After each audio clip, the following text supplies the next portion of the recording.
Wow.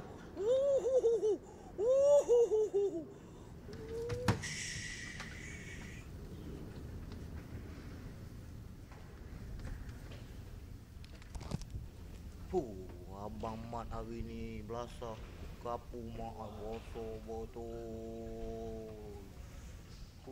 Yo. Kau yang kapu Mat.